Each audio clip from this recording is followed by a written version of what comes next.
노후에 하는 착각에 대해서 제가 7가지 역시 말씀을 드리겠습니다. 첫째는 나이는 숫자에 불과한 줄 안다. 이거 착각입니다. 나이라고 하는 것이요, 무섭게 다가옵니다.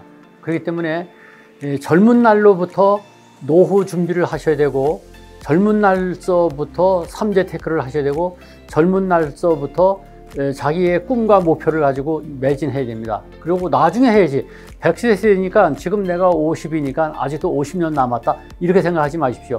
그때 열심히 최선을 다해서 사는 것이 노후를 잘 사는 것이거든요.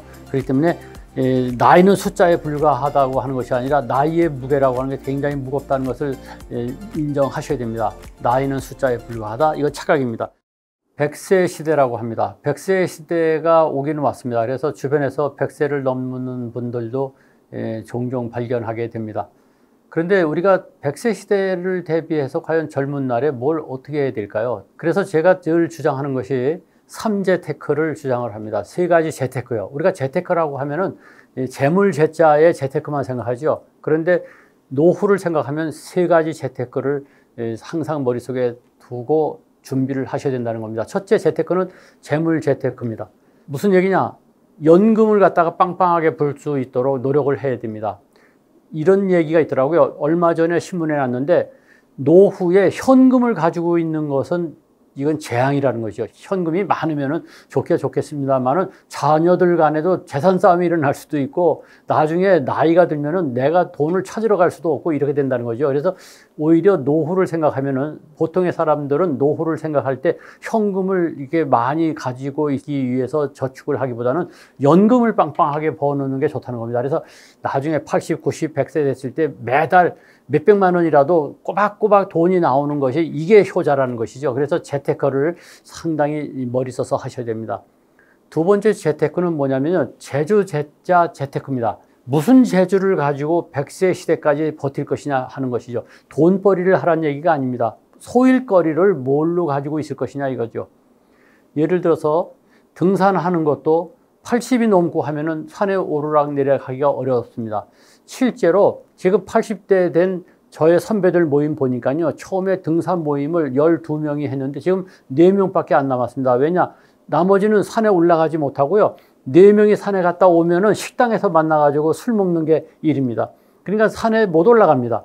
그러니까 취미생활이라 하더라도 노후에 끝까지 갈 수 있는 취미생활을 뭘로 할 것인지를 잘 생각하셔야 되고, 그 취미생활도 꼭 하나만 할 게 아니라 취미생활은 많을수록 좋습니다. 제가 말이죠, 취미는 뭐예요 하고 물어보면요, 저는 등산이요, 저는 뭐 골프요, 이렇게 하나만 얘기하는데, 골프 가지고 매일 골프만 치는 건 아니지 않습니까? 그래서 취미생활, 일거리를 갖다가 만들어내야 되는데, 여러 가지일수록 좋다는 거 잊지 마시고, 이 재주 재테크 요거 잘 하셔야 됩니다.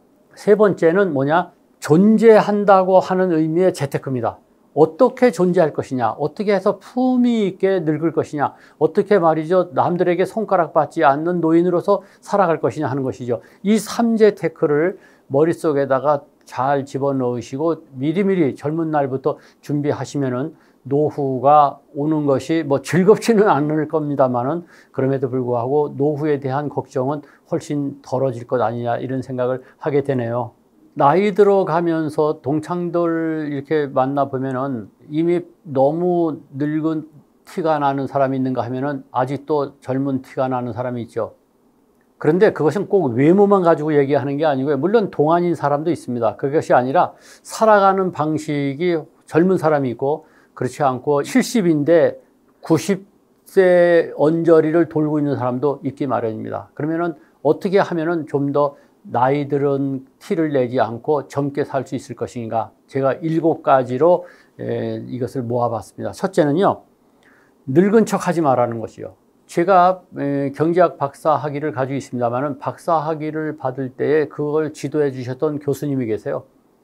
얼마 전에 그 교수님하고 만나서 얘기하는데 제가 한 방 맞았습니다. 그 교수님한테 요즘은 말이죠, 아주 몸이 예전 같지 않습니다 했더니, 그 교수님이 늙은 척 하지 마시오, 이렇게 하는 거예요. 그 말이 참 좋더라고요. 늙은 척 하지 말라는 거죠. 어디 가서 말이죠, 몸이 말이죠, 참 요새는 뭐 옛날 같지 않아, 뭐 아이고 죽겠네, 정말 이렇게 죽겠네 소리 해가면서 늙은 척 하지 말라는 얘기가 참 마음에 와닿더라고요. 그래서 첫째, 늙은 척 하지 마십시오. 두 번째는요, 호기심을 가지시기 바랍니다. 호기심을 갖는다는 건 굉장히 중요한 겁니다. 호기심이 없으면 늙은 겁니다. 누가 무슨 말을 하더라도 말이죠. 아이, 난 그런 거 관심 없어 하면 이미 늙은 겁니다.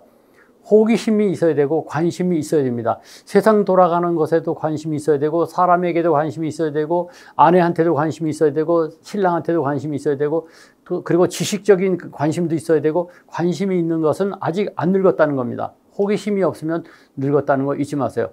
제가 유튜브를 하고 있는데 제가 유튜브를 참 잘했다고 생각하는 게 뭐냐면요.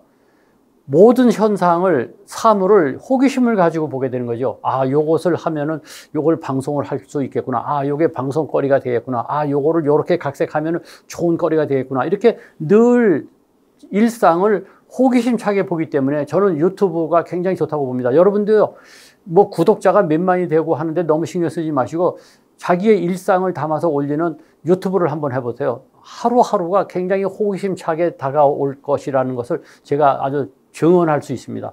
세 번째는요, 꾸준히 새로운 것을 배우셔야 됩니다. 꾸준히 새로운 것을 배우시라는 것. 그래야지 이 지적, 두뇌 활동이 됨으로써 사람이 늙지 않습니다. 네 번째는요, 꿈과 목표를 가져야 됩니다. 여러분은 과연 무슨 꿈과 무슨 목표를 가지고 계십니까? 그것이 허황될 것일지언정 그래도 꿈이 있는 것이 없는 것보다는 낫습니다. 그런 꿈이 가지고 있으면은 뭔가를 공부를 해도 더 하게 되고 샅샅이 사물을 갖다가 뒤져도 더 뒤지게 되고 공부를 더 많이 하게 되지 않습니까? 그렇기 때문에 꿈과 목표를 꼭 가지시라는 것. 다섯 번째는요, 꿈과 목표만 가지고 있으면 뭐합니까? 도전하시라는 거죠. 도전하셔야 됩니다. 움직이셔야 됩니다. 무엇이든 간에 도전하는 삶을 살면은 그것은 젊은 삶이 되는 것이죠. 다음은 여섯 번째는요, 즐겁게 사시라는 거죠. 즐겁게 사시라는 게 다른 게 아니에요. 그냥 항상 웃으시고 잘 웃고 항상 감사하고 그리고 가족 간에 화목하고 이게 즐거운 거죠. 즐겁다고 말이죠. 어디 가서 무슨 춤추고 하라는 게 아니라 잘 웃어주시고 그리고 늘 감사하고 그리고 가족 간에 화목하고 이게 좋은 거 아니겠습니까? 그리고 마지막 일곱 번째는 멋내라는 겁니다. 멋내셔서 좀 더 젊은 모습을 보이는 건 어떨까요? 저도 그래서 멋내려고 파마를 했습니다. 그래서 조금이라도 젊어 보이려고 하고 이번에는 안경테도 바꿔가지고 요 빨간 테로 했는데 어떻게 멋있는지 모르겠습니다. 어떻게든지 멋을 내려고 애를 쓰는데 세월을 누가 막겠습니까만은 그럼에도 불구하고 가급적 젊게 사시기를 바랍니다. 이런 착각을 하지 마세요. 노후에 하는 착각에 대해서 제가 7가지 역시 말씀을 드리겠습니다. 첫째는 나이는 숫자에 불과한 줄 안다. 이거 착각입니다. 나이라고 하는 것이요, 무섭게 다가옵니다. 그렇기 때문에 젊은 날로부터 노후 준비를 하셔야 되고 젊은 날서부터 삼재테크를 하셔야 되고 젊은 날서부터 자기의 꿈과 목표를 가지고 매진해야 됩니다. 그리고 나중에 해야지. 100세 세니까 지금 내가 50이니까 아직도 50년 남았다. 이렇게 생각하지 마십시오. 그때 열심히 최선을 다해서 사는 것이 노후를 잘 사는 것이거든요. 그렇기 때문에 나이는 숫자에 불과하다고 하는 것이 아니라 나이의 무게라고 하는 게 굉장히 무겁다는 것을 인정하셔야 됩니다. 나이는 숫자에 불과하다. 이거 착각입니다. 두 번째는요, 인생은 60부터인 줄 안다. 60부터인 줄 안다고 하는 것도 착각이죠. 인생은 60부터 어쨌거나 내려막길이라는 것도 인정하시고 준비하셔야 됩니다. 나는 60부터 인생이니까 이제부터 40년 동안 활기차게 살 것이다. 그것은 늙어보지 않으셔서 그렇습니다. 인생은 60부터라고 하는 것도 착각이라는 것을 인정하시고 미리미리 하시라는 것. 세 번째는 고령화 시대니까 늙어서도 계속 일해야 되는 줄 안다. 많은 책들이 늙어 죽을 때까지 일해야 된다고 얘기합니다. 과연 그럴까요? 어떤 사례를 드냐면은 늙어서 돌아가시는 날까지 일했던 사람을 보면서 봐라 말이요, 저렇게 살아야 된다고 자꾸만 이렇게 부추기는데 과연 그럴까요? 저는 오히려 다르게 생각합니다. 늙어서까지 소일거리, 취미라든가 소일거리를 놓지는 말아야 되지만 늙어서까지 돈을 버는 일자리는 절대로 해서는 안 됩니다. 다시 말해서 어느 정도 저축을 해놓고 연금이 확보되면 그 다음에는 인생을 즐길 줄도 있어야 됩니다. 그래서 인생은 60부터라는 것은 즐길 줄 아는 연배가 왔다고 하는 의미에서 인생은 60부터는 맞습니다. 그러나 일자리를 가지고 인생은 60부터도 계속 일해야 된다고 생각하는 것은 착각이라는 말씀을 드립니다. 그리고 네 번째 착각은 100세 시대니까 퇴직 후에도 40년을 더 사는 줄 안다. 그거는 가봐야 합니다. 우리는 자꾸만 송해 선생님을 하나의 대표적인 모델로 생각하는데 송해 선생님처럼 사실 수 있는 사람이 과연 몇 사람이나 되겠습니까? 그것은 착각이기 때문에 100세 시대라고 하는 것에 대해서 자꾸만 너무 100세를 갖다가 이렇게 생각하지 마시고 미리미리 당겨서 살아야 된다는 것을 잊지 마시기 바랍니다. 다섯 번째는요. 자기는 멋지게 늙을 줄 안다. 그러는데 아까 제가 얘기한 대로 멋지게 사는 법을 실천하지 않으면 저절로 되지는 않습니다. 세월이 가면은 멋지게 사는 방법을 놓치면은 절대로 멋지게 살지 못한다는 것도 인정하시고 멋지게 사는 법 7가지 실천하시기 바랍니다. 그리고 여섯 번째는 막연히 무슨 좋은 수가 있을 줄 안다. 그거 착각입니다. 막연히 좋은 수는 나타나지 않습니다. 미리미리 공부하시고 대책을 세워서 노후가 빵빵하도록 미리미리 하셔야 된다는 것 잊지 마시기 바랍니다. 그리고 7번째는 그래도 자기만은 예외일 줄 안다. 꿈 깨세요. 나만은 예외일 거라고 생각하면 안 됩니다. 저도요, 60세 때 생각했던 것하고 지금 70세 때 생각이 다르고 지금 75세인데 지금 생각이 또 달라집니다. 그래서 우리가 늙어보지 않고서는 그 상황을 알 수가 없어요. 그래서 제가 말씀드리는 것도 아마도 75세 된 사람으로서의 한계일 거예요.